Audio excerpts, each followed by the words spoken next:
My name is Ashley. I'm with Yana. I'll go ahead and just turn the floor over to you. Okay, perfect. Well, hi, I am Jamie Bergren. I am a postpartum doula with Mile High Doulas. I'm also a pediatric sleep consultant with Rockabye Rockies, and I'm a lactation counselor. I have been working with infants with sleep and feeding and overnights and all the things for a very, very long time, doing kind of the full-time sleep thing for about 8 years. But before that, I was a nanny for 12 years, a doula for a long time. So I've kind of been in the baby world my entire adult life. Um, I wanted to do this chat about kind of like how to get good feedings and get good sleep because a lot of there's a lot of confusion about like how much do we need to be feeding? Do we have to like respond every time a baby makes a sound? Do we have to be feeding? How long should we be feeding? And that daytime feeding and the night feeding really impacts the quality of sleep. There's a direct connection between how well a baby is eating and how well a baby is sleeping. And it changes so quickly that I want to make sure that we're like understanding when the change is happening, understanding the phases of like early lactation and how that affects baby with day night That's okay. confusion. Oh, That's okay. I waved, but I was like, oh, the email finally went through. Yeah. We did. We got I think it was too many documents for the platform to send, which I've sent. oh, sorry. Yeah, I think your thing came on. um, uh, anyway, so I just wanted to kind of put this together to talk about mostly the first 0 to 4 months, but I'm happy to answer questions about any age range. If you feel like you want to interrupt anything and ask, don't hesitate to do that. I do not mind interruptions. I feel like I'm going to be throwing a lot of information at you. So reach out if you want any clarification. You can just jump on and be like, oh, hey, stop. I need to ask you a question, or you can put it in the chat. But unless anybody has questions now, I'll kind of just get going with things. All right, so the first stage when a baby is born, the first 0 to 4 weeks is a lot. You're not going to get into like a really solid, good rhythm and routine necessarily. Baby has some day night confusion, and there's some things that we can definitely do to correct that. Otherwise, it will self correct around weeks 4 or 5, but it's usually why like a lot of babies are restless at night. They're wanting to eat constantly from like 10 to 2, doing all that cluster feeding. And then they're just little crashed out babies all day long, just sleeping and hard to wake up and hard to feed during the day. So if you're pretty active with doing a couple of things, you can really get through this phase, and you can begin doing this day one, even when you're still just in the colostrum phase of feeding. Or even if you're still, if you're needing to supplement or triple feed, and in this chat, I'm going to refer to feeding as nursing, but I definitely am 100% pro pumping, bottles, supplement, whatever you want to do. I usually I've gotten in the habit of saying nursing, but it's all inclusive. So like when I say like active nursing sessions, that just means active feed sessions as well. I like to think about the first 4 weeks as we break our day into 3 parts. It's really daunting to look at your whole day and be like, oh my gosh, I have to make it through this whole day. I'm just going to keep doing this. It gets really hard. But if you have it kind of broken down, you know what to do in different times of the day to help promote the feeding, to promote the sleep, and you have goals set for different sections, it kind of makes it easier to be like, oh, okay, we're transitioning into the next session now. Kind of reinvigorates you and be like, okay, these are what we're doing now, so you're not just in the constant lull all day long, because all day shouldn't feel the same. The different parts of the day should feel different. Baby should be doing different things. You should be doing different things. So the first part that I want to talk about is daytime. So that's usually your morning wake up time. Most babies are waking around 7 to 8 a.m. I usually suggest trying to wake them by 8 a.m. so that you get that early morning sun. You start getting their circadian rhythm going, and showing them that it's daytime. If you're spending a lot of the day just lounging in bed in a dark room, like they're not going to understand it's day, and they're going to interpret it as like it's still nighttime. And if you lounge until noon, like they're really legit not going to be ready to go back to bed until like 2 a.m. So we want to start our day early so we get enough daytime in that by the time it's bedtime and you guys are ready for sleep, babies are ready for sleep too, because they don't just sleep endlessly at this age. A newborn baby needs between 16 and 18 hours of sleep total, but that means they need between 6 and 8 hours of awake time. And the more of that awake time we get during the day, the less they're going to be up at night. So at the beginning, during that daytime phase between 7 and 8 a.m. until about 5 p.m., we want to make sure that we're capping naps. This is those first couple of weeks, babies just want to sleep and sleep and sleep, and they sleep hard. So at the 2 hour like time after they've been sleeping for 2 hours, that is the max amount of nap time for any single nap we want to get. We want to wake them up to start getting them ready for a feeding. We don't want to go straight from like, oh, I woke up the sleepy baby and now I'm going to latch them to my breast or try to feed them, because you're immediately going to lull them back to sleep. They need to actually get woken up, and we need to prime their digestive system for eating. One of the big reasons babies have day-night confusion is because their digestive system is dormant during the day and really active at night. And we need to activate it during the day to get them ready to eat. So even just offering 10 minutes of playtime before a feeding, after you've woken them up from that nap, do some bicycle legs, get them down on the ground, do some tummy time. Start tummy time day one. Tummy time is so crucial for successful nursing, for, safe sleep, for development. It is really, really important. And whenever they're on a firm, flat surface with their tummy, that activates the lower intestinal tract to help really relieve the gas, which is one of the reasons that colic hold of holding baby over your arm with their tummy down on your forearm really helps them feel good. They like the pressure on the tummy. They may still feel a little bit weird about doing some tummy time because they're just not used to being like free on the ground, and it can startle that Maro reflex. But engage with them, play with them, have them on their tummy a little bit, roll them to their side a little bit, get them on their back, pick them up, move them around, get them calm, put them back down. But do 10 to 15 minutes of just active playtime. As they get older, this playtime will get longer, but at the beginning, honestly, 10 minutes is great. And then when we feed them, I want you to keep them awake. This is one of the biggest pitfalls that moms fall into, and it can really impact our supply. It can impact baby's quality of sleep. It can impact weight gain, is not having active and engaged feeds. If your baby is just eyes closed, occasionally sucking, not really swallowing, that's a nap. It's not a feeding. We want them to be suck, swallow, or suck, suck, swallow. You'll get the occasional suck, suck, suck, suck, swallow, but that shouldn't be the consistent rhythm. Those are just like little breaks that baby has between their active nutritive sucking. But nutritive sucking is considered a suck, swallow, suck, suck, swallow kind of pattern. And you should be able to hear it. Sometimes at the beginning, it's a little hard. It can help to like go into a quiet space, turn off the TV, ask your partner to like leave you alone so that you can listen. You should also be able to see them swallowing if you look at the side of their throat as they're nursing. A little bit of milk can occasionally dribble too. You should be able to feel that vacuum and that movement of baby's tongue on the breast, and you're let down. Every mom feels they're let down differently, so don't worry if you don't feel a strong sensation. Not all moms do, but really try for an active, engaged feed. Sometimes that helps to get baby down to a diaper, doing lots of tickling, sometimes having a cold burp cloth on their little toesies, with just a little bit of water on it can help. And then frequent burping breaks. Babies will get tired within a couple minutes, but they're not done. They just got tired, and you have to kind of be like, oh, hey, come on, let's wake back up. So I usually suggest, every 3 to 5 minutes, unlatch baby and get a good burp out, rouse them, wiggle their body, really wake them up, and then relatch, trying for 10 to 15 minutes of time on each breast in this 0 to 4 week period of really good, active, engaged sucking. That is what a good full feed is. We don't want the sleepy feeds. Don't feel bad about waking up your baby during the day. If you wake up your baby during the day to eat well during the day, they're going to sleep better at night.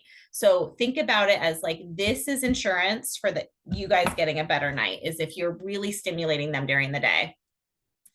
And then after that feeding, get some good burps out, hold them upright for a little bit to allow some digestion, and then transition into your nap.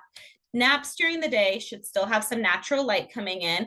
I don't want all the bright lights on, all the TV, all that kind of stuff on, but open the curtains. We don't need to overstimulate them. We don't need to overstimulate you, you know, allow the natural light to come in. Do a nice tight swaddle even during the day. Anytime you're laying baby down for independent sleep, they will sleep better, and it's going to help them stay warm too. Babies don't really regulate their heat in the first couple weeks. And so, you know, if they go from nursing on your really warm chest to like being put down in a cold bassinet and they don't have a layer on, they're more likely to wake up prematurely. And then always have a safe sleep surface, firm, flat surface, well-fitted sheet, nothing else around there, some good airflow. You know, and if you have any questions about that, please chime in and I can answer anything you have about safe sleep. But we want to kind of like, we want baby to get used to being swaddled and being put down in a flat surface during the day. If they're held all day, sleeping upright on your chest, not being in the swaddle all day, then at night when you try to put them down in their bassinet in your room, it's going to feel really foreign. So trying to practice that during the day to show them, hey, this is normal. This is something we do. And baby spent 9 months in a curled up little ball, sleeping all weird. So sleeping flat is weird during the daytime and at night when they're first born. So daytime when they're really tired is a really good time to help their body acclimate to that new flat surface. So practice during the day as much as you can. And then the next phase of this day-night confusion is our evenings. And this is probably the most important part. Babies really want to cluster feed at the beginning. It's instinctual. It's something that they really need to like build mom's milk supply to stretch their little tummies. But most babies are born wanting to do this from 10 to 2. We want to force them to do it earlier so that they get it out of their system. They get lots of milk in. So beginning at 5, I want you to start some cluster feeding. So instead of feeding every 2 to 3 hours, I want you to feed every 60 to 90 minutes. Still do a little bit of playtime when you wake them up from the nap, just to like rouse them, get them going, activate that digestive system, clarity gas, and then offer a feeding. During the cluster feeding, it doesn't have to be a full feeding. It could just be like, okay, the 5 o'clock feed will be my right breast, or, you know, an ounce in a bottle. And then the 6 o'clock feed could be the left breast, and then another ounce. So it could be a smaller feed because they're eating more frequently. But make sure, again, they're staying active, engaged, eating really well, take breaks to burp, make sure that they're getting, you know, that good suck, swallow, or suck, suck, swallow, you know, cadence in for most of the feeding so that they do take in calories.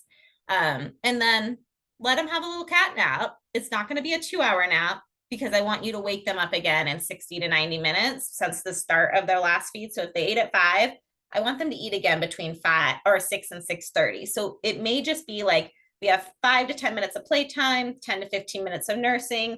They're going to sleep for 30 to 40 minutes, and then we're going to wake them up again and start the whole process. But between 5 and 9 p.m., I want you to get a series of feeds in there. And cluster feeding isn't, okay, we're just going to keep you on the breast for a really long time and you're going to sleep on the breast, because again, that's just a nap, you know, using your breast for comfort. It should be a series of short, active, engaged feeds. And that's going to be the best for building your supply as well. And then around 9 o'clock is when I want you to transition to nighttime. And that is when I want it to be really dark. Try to avoid night lights unless you're using it for nursing or diaper changes. And if you do a night light, do something with an orange glow or a red glow, but really avoid turning on any bright lights unless you think something's wrong. Nice loud white noise, nice tight swaddle, firm sleep surface. So bassinet or crib is definitely best. And then try to offer a really big bedtime feeding around 9, clear that gas, get them down.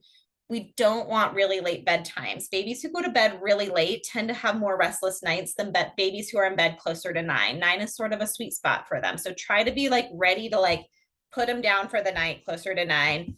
And then try to feed about every 3 hours. If they wake before 3 hours, see if you can do other forms of soothing. Babies wake for a million different reasons. Hunger is only one reason. Sometimes they just toot themselves awake, or they're between a dream, or they heard a sound, or they startled. So don't always respond with just feeding. Try to get them to be like, okay, we're going to feed every 3 hours. We don't want them to get into snacking habits at night. And we've already been feeding really frequently all day, super frequently in the evening. They don't need to eat like round the clock at night. It's not going to, it's not really going to help them with anything because chances are they're not hungry every hour. They just may want to suck for comfort every hour. But that's where you could use pacifier, rocking, holding, snuggling, bouncing. Or if they're just wiggly, it could just be that they're in active sleep. Babies don't really go into deep sleep during the night for very much of it. They'll go through periods where they're quiet, but in every sleep cycle, there's usually an active sleep phase. As we get closer to the early morning, like after 3 a.m., they spend a lot of their time in active sleep. So if baby is going and wiggling, they're not hungry, they're not gassy, they're just in active sleep. Let them do their thing. A good way of determining it is to stop and look at their eyes. If their eyes are closed, even if they're crying, they're in active sleep and they do not need anything at all. If their eyes are open, then they may need some assistance. If they're just fussing and wiggling, they might just be trying to go back to sleep. Give them some time and space. But if they're fully crying, then assess the situation. Okay, do you have a burp stuck? Do you have a diaper? Do you just need to, like, are you cold? Do you just need some snuggles? Or if it's been around the 3-hour mark, do you need a nice full feeding? So that's how we kind of treat that 0 to 4 week period. I'll pause here in case anybody has questions about that stage. All right, doesn't look like it. So let's go on. So the next phase is kind of the 5 weeks plus stage. And this is sort of, by 5 weeks plus, I'm really talking about in this chat, like the first 4 months. So 5 weeks to about 16 weeks, there is huge sleep changes happening after this. And this is a time where a lot of parents get really confused because they're like, everything's different. They're not napping anymore. They're fussy. They're up for long periods of time. This is normal. It's developmental. They're coming out of that sleepy newborn period. They're coming out of the day-night confusion period, and they're just ready for different things, and their needs are changing. So once they hit 5 weeks, most babies will sleep best in a very dark room. They get very distracted, and their brain is relying on light and dark for sleep cues. So if they're just not going to sleep during the day, there's a good chance their brain isn't understanding it's time for sleep, and they need that dark environment. So darken the room for naps for nighttime after 5 weeks. Still use nice loud white noise, safe sleep surface, nice tight swaddle up until about 10 to 12 weeks. And then you can start getting arms out. But the big change for the environment with sleep is we're going to allow it to be dark, even for naps. Feeds are getting shorter and more efficient. An average feed in the first 4 weeks is somewhere between 20 and 30 minutes. An average feed after 4 weeks is only 10 to 15 minutes, and sometimes they only want to take one breast. Your milk is now fully in. You have mature milk by 5 weeks. Your flow is fast. Your letdown is fast. They're efficient eaters. They just don't need to be on there for a long time. Sometimes they'll want to be on there, but they're just kind of doing that non-nutritive snuggly sucking. And it's best to kind of avoid that if you can, just so you don't get in the habit of having like really long nursing sessions, because that can feel really daunting if you're just constantly nursing. It's good to be like, okay, let's have good, efficient feeds, make sure baby's emptying the breast well, they're filling their belly well, but then let's move on to other things like playtime, nap, whatever. But still keep them awake and engaged as they're eating. Usually they're kind of spacing out and dropping that cluster feeding in the evening and just feeding about every 3 hours during the day. And there have been a lot of interesting studies that show that like feeding about every 3 hours and avoiding that snacking does get them to take in more calories because they'll stay on the breast longer if they're hungry. They'll empty the breast better. They really get that good fatty hind milk, and emptying the breast is what's going to keep your supply up. If we only ever take a little out of the breast, your body's like, oh, I just don't need to make a ton. But if every time we eat, it's like, oh, they just emptied me, then your body responds by like continuing to have a high production. And that doesn't mean your baby will always make it to 3 hours. Sometimes they are legit hungry at the 2-hour mark, and that's okay, feed them, but just start looking to be like, okay, is this true hunger, or are you just wanting to, snack? A good way to know what it was is if they get on and within a few minutes, they're slowing down and trying to fall asleep, chances are they were tired and they just wanted that sucking and comfort to try to go to sleep. It wasn't necessarily true hunger. a baby who's truly hungry at 5 weeks should be able to stay awake for a full feed and empty the breast and get the calories they need. If they're not doing that, it could just be habitual stuff like snacking.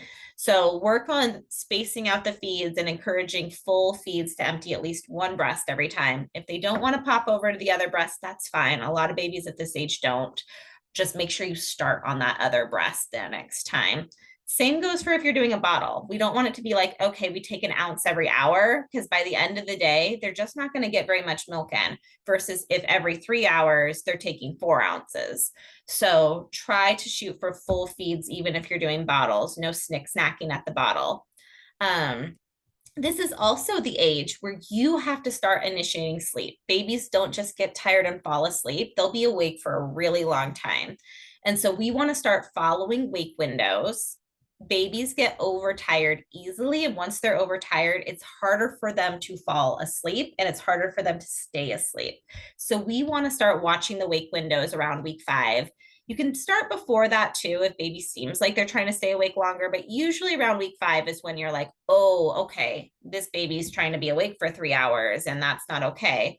So watch those wake windows. Around week 5 to 8 weeks is usually only about an hour, maybe 75 minutes. 8 to 12 weeks is 75 to 90 minutes. 12 to 16 weeks is only 90 minutes. So wake windows are not long. They don't space out quickly. It's really, really gradual. So as you're approaching the end of the wake window, and it may be hard to notice cues because cues are constantly changing, and sleep cues and hunger cues are pretty much exactly the same. So kind of go a little bit more off the clock on this one and be like, okay, we're approaching the hour mark. It's time for a nap. Let's head into that dark room. Let's make sure that you don't have any gas stuck, change your diaper, put you in the nice tight swaddle, give you a smooch, put you down so that they're in there, they're ready as the end of that wake window approaches. Sleep needs are also really shifting. At the beginning, babies need 16 to 18 hours of sleep. By week 5, the average baby is doing about 15 hours at the high end. That's usually 9 to 11 hours of night sleep and only 4 to 6 hours of day sleep. So they don't need a 2-hour nap, a 2-hour nap, a 2-hour nap, a 2-hour nap anymore. Long naps are kind of going out the window. Usually they'll do 1, maybe 2 long naps a day. Often they need help for that. And by a long nap, I mean over an hour. And then all the rest of the naps should be single sleep cycle naps of 20 to 45 minutes. Those are good because that gives them more awake time. Because if they only need 15 hours of sleep total, they need 9 hours of awake time. And if they're taking really, really long naps with these short wake windows, if you have a series of 4 2-hour naps, by the time it's bedtime, they may have only gotten 4 to 5 hours of awake time. Then they're going to be really restless at night, especially after 3 a.m. in those early morning hours. So making sure that you're doing your math. If you want an 11-hour night, baby shouldn't do more than 4 hours of daytime sleep. If you're wanting a shorter night, if you're more of a 9 to 6 kind of family, then they might need closer to 6 hours of sleep. But start doing the math around this age to make sure that they're getting what they need. As baby approaches the 4-month mark, that bedtime will gradually shift earlier. An average 4-month-old is going to bed between 6 and 7 and waking up between 6 and 7. We want about 11 to 12 hours by that point. But you're going to see it gradually shift. Usually we see them kind of start getting fussy with the late bedtime around week 7, 8, and it kind of bumps a little earlier, closer to 8, 8:30. And then around week 12, it kind of bumps a little earlier again. So as those wake windows kind of lengthen, bedtime kind of shorten, gets earlier too. And the overnight starts to lengthen out, which then as those wake windows get longer, they start having a little bit less daytime sleep as well. The other big thing that happens after week 5 is they start understanding patterns and associations stronger. And this is where it's let's start creating good, healthy sleep habits. One of the most controversial things about sleep is sleep training. Sleep training is breaking bad habits. It's not like your baby doesn't understand how to sleep and doesn't know how to sleep. It's just if you've created associations around sleep of rocking, holding, feeding, whatever, then when you try to do something different, they're going to protest because they're confused. It's not that they can't do it. It's just that they maybe haven't had the opportunity to make being put down awake just feel normal. So early on, if you can start making being put down feel normal, you can really avoid having to do a hard sleep training later on because you're not going to create the bad habits you have to break later. Um, and again, this goes back to like how the feeding directly affects that. We want to really, again, avoid snacking during the day. Babies who snack during the day tend to want to snack at night. Babies who do full engaged feeds about every 3 hours, so they have time to eat, digest, process fast, and then be hungry to eat again. They understand that and they'll do that at night too. They understand that fasting is okay. They don't panic when their tummy is a little bit empty versus babies who are used to constantly eating and digesting all day long. Their tummies really want them to constantly eat and digest all night long. So having a good feeding schedule during the day will help you have a better feeding schedule at night. At this age, all babies need between 24 and 32 ounces of milk a day. It's not necessarily going to increase dramatically as they get older. Their rate of growth just slows down. But whether they're at the breast, whether doing a bottle or combo feeding, 24 to 32 ounces is the goal for after 5 weeks. So try to hit that. The more of those ounces they get during the daytime, the less they're going to need at night. And I know it's really hard to know how much your baby's getting during the day from the breast, but again, shoot for nice full feeds, having baby empty a breast or two each time. And then if they're able to stay full and satisfied for about 3 hours, chances are it means they took in a nice full feeding. Usually at this age, most babies are kind of right around the 4, maybe 5 ounces if you were going to do a bottle feed. Usually the one before bed is the biggest. A lot of moms do like to do kind of a top off bottle, express milk or supplement before bed because in the evenings we do have our lowest supply. And usually if babies get a really good feed before bed, they do tend to sleep better. So don't ever be fearful of that. This is also a really good age to really start introducing a bottle if you're going to need to be doing a bottle. If you wait too long, they're more likely to reject it. Starting a bottle somewhere between 3 and 6 weeks is kind of the sweet spot. If you want to do it sooner so you can get sleep or have a break, that's totally fine too. There's no harm in it. But if you're going to be like, okay, I know I have to go back to work, baby's going to have to be taking a bottle, start making it feel like a regular familiar thing. So it's not a sudden change and really hard as they get older. And then we want to make sure that feeding and sleep are not tied together. They're two completely different things. Feeding is for hunger, for filling their tummies, for calories, for weight gain. Sleep is for restoration. So we don't want it to be, they have to eat to go to sleep because that's a really hard habit to break later. But we also don't want it to be like, oh, I woke up, I have to eat immediately because then every time they wake up at night, they think they have to eat immediately. So it does really help to not tie it together. Thinking of your day as we sort of have two different schedules. We feed about every 3 hours. We have our wake windows. And if we follow that, sometimes they will eat when they wake up. Sometimes they're going to eat mid-wake window. Sometimes they will eat before sleep, but it's not going to be in a pattern where every time they eat when they wake up and every time they eat before they go to sleep. It'll vary based off of where that 3 hours hits. And it teaches your baby to be calm and relaxed when they're not eating. We don't want them to associate, I have to eat to go to sleep, because then if you don't feed them, they're going to lose their minds before they go to sleep. Or they have to eat every time they wake up, because then when they wake up, they're going to wake up crying every time and be really frustrated. But if they don't have those associations tied to sleep, they tend to go to sleep a lot easier and wake up a lot more relaxed. At this point, babies overnight are starting to go much longer stretches. It's normal, it's natural. There's no harm in them going long stretches. As long as they're gaining weight well, your baby can go as long as they want to at night at this time. Always give them time to resettle when they wake up at night. Again, babies wake for a lot of reasons. Don't immediately jump to they're hungry. There's something called the pause or the sit back, where you're just like, hey, I'm going to give you 5 or 10 minutes, see what you do.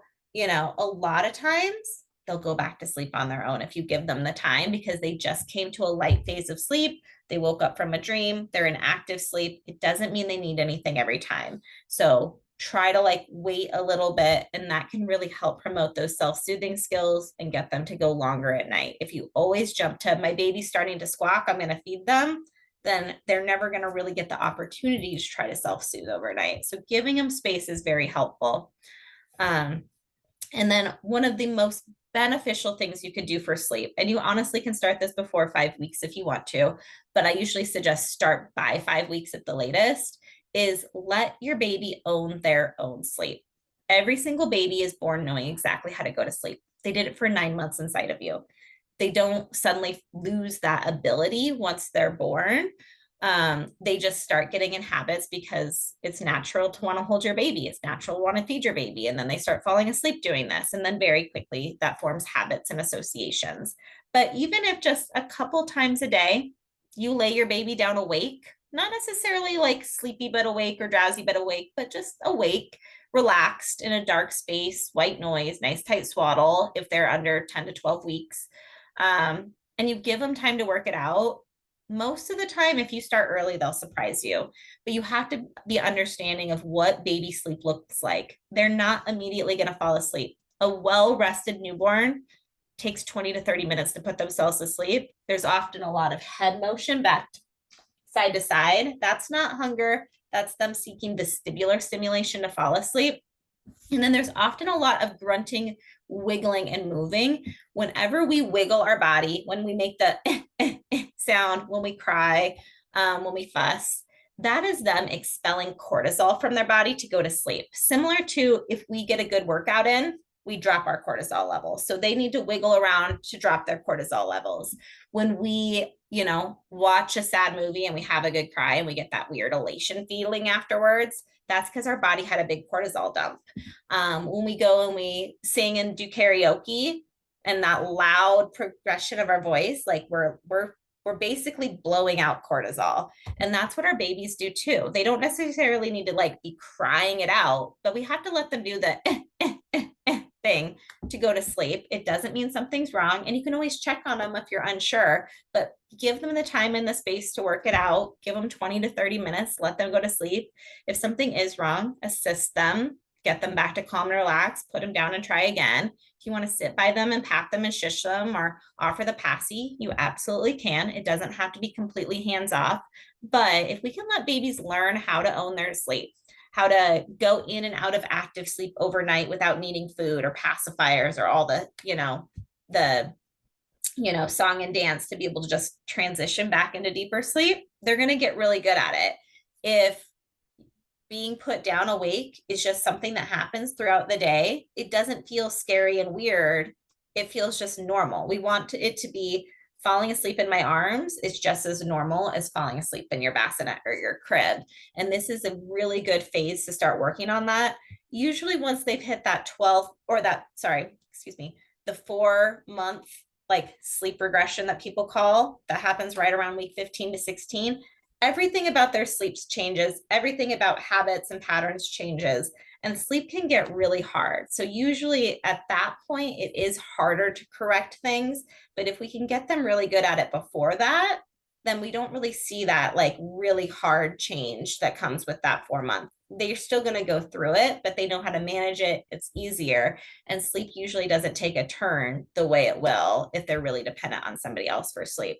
So letting them own their own sleep as early as you can is really one of the number one things you can do to improve your nights, improve your days, and just keep sleep on track, even as they're going through those developmental changes as they get older and older. So that's my little spiel on the 0 to 4 month period and, how good eating habits affect sleep, what to work on, how things change. I'd love to open for questions if anybody has any. And just so you guys know, I do offer free 15-minute consults with Rockabye Rockies at rockabyrockies.com. You can sign up for one directly on there. I also offer different kinds of phone consultations for babies over 4 months. I offer sleep training coaching. And we have a lot of different ways. I'm not a huge proponent in just cry it out. We usually try to do some of the more gentle approaches. We'll do cry it out if family really wants it. I'm not opposed to it, but usually I try to find something that makes everybody feel comfortable and not feel overwhelmed or stressed out by it. Or if you're looking for any in-home support, overnight doula care, daytime doula care, I'm one of the founders of Mile High Doulas. We have an amazing team of ladies, and I'd be more than happy to chat about what that support looks like and match you with a great doula. And again, you can find me at milehighdoulas.com for that one. Looks like there's a couple questions in the chat. Any suggestions on early morning wakings? My 5-year-old has been constantly waking up before 6 a.m., which is when I go get her to feed. This time of year, light is a huge cause of early morning wakings. After the babies hit that kind of 4-month developmental change, right around week 15, 16, they start making melatonin, and melatonin is extremely light sensitive. So one of the best things we can do to prevent early mornings is make sure there's no light in the room at all. It should be as dark in there as it is at midnight when you get them out at 6 a.m. So light is a huge piece of it. The other big piece is their schedule. So oftentimes at this age, 5 months is sort of a transition month where most babies are dropping off that 4th nap. Usually if they still have 4th nap, that can cause early mornings. We want to make sure that they're getting an appropriate amount of daytime sleep, but not too much. By 5 months, we want between 3 and 3.5 hours of daytime sleep because our nights are lengthening out more to that 11 to 12 hours. If they're getting more than 3.5 hours of daytime sleep, it can reduce their drive to sleep in the early morning hours. So try to make sure that they're not exceeding 3 to 3.5 hours of daytime sleep. I would try for no more than 3 naps now that they're 5 months old, following a wake window of about 2 to 2.5 hours before bedtime so that they're not getting overtired before bed. And then the other big piece of the puzzle is making sure that they have good skills. They wake up a lot in those early morning hours. Everybody does, even adults, usually after 3 a.m. until morning. Most babies will come in and out of sleep a few different times. And if they fully come out of sleep because they had a dream or something and they don't have great soothing skills, then they're kind of just stuck awake, waiting for somebody to come rescue them. So making sure that your baby does own their own sleep, they have really good skills, always laying them down at this point. By 5 months, they should always be put down wide awake at bedtime. It should always take them 15 to 20 minutes to go to sleep. If they're falling asleep much faster than that, it usually means that they use something you were doing in the routine as their tool to get sleepy. And then they're going to need you to repeat that tool to be able to fall back asleep again in the middle of the night. So we want to make sure they own it start to finish. They're wide awake when you put them down. Or if they're falling asleep really soon, it could be that they're overtired and they need a shorter wake window. So sometimes just bumping the bedtime up by 15, 30 minutes can sometimes really help with those overnight wakings. Usually, if you're getting up for the day at 6 a.m., she's waking up before that. I would usually suggest, for that kiddo, they probably need a bedtime between like 6 and 6:30 so that they're not overtired. We never want them to get less than 11 hours of night sleep. And then the third kind of big thing is making sure that they are eating really well. Having a big feed before bedtime, nice full engaged feeds throughout the day, so that they aren't waking up feeling hungry in those early morning hours. So those are some of the biggies that I would say can be helpful for those early morning wakings. Do you have follow-up questions about that?